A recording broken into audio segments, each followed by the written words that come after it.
A little bit earlier in the show, we were talking about waiting lists for spinal surgery and the promise made 7 years ago by Simon Harris when Minister for Health that no child would wait longer than 4 months, a promise that was never kept.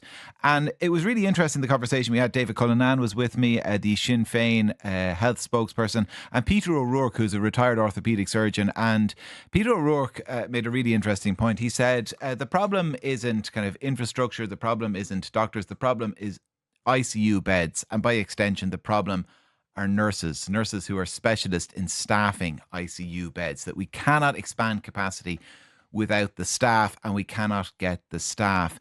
And when people have been talking a little bit and speculating about the challenges that Simon Harris faces as Taoiseach, a pattern begins to emerge within them when you dig a little deeper into those challenges, or why they exist as challenges.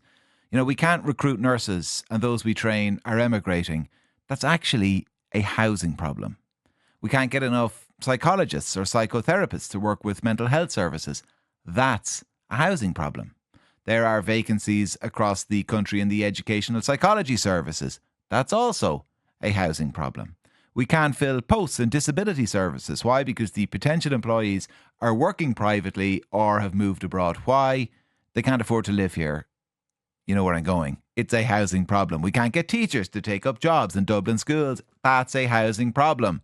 So the list goes on and on. I would wager even the immigration issues that have arisen here in recent months, if we didn't have nearly 14,000 people homeless, if we didn't have long waiting lists for social housing, if young people weren't relegated to their mother's box room or to Bondi Beach, I'd bet any money those protests wouldn't be half the size that they are. You'd still have the kind of horrible racists on the fringe, but that's maybe what, kind of 3, 4, 5% of people at a protest. All of those others who are currently protesting, lots of them would be at home with their feet up if we didn't have such an acute shortage of accommodation in Ireland.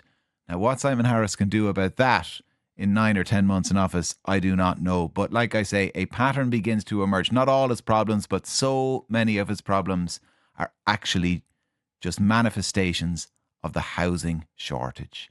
So we're going to talk a little bit about that on this show over the next few days as Simon Harris prepares himself to take on the role officially as Taoiseach. 087 1400 106, the number, if you want to get in touch about that or anything we're talking about.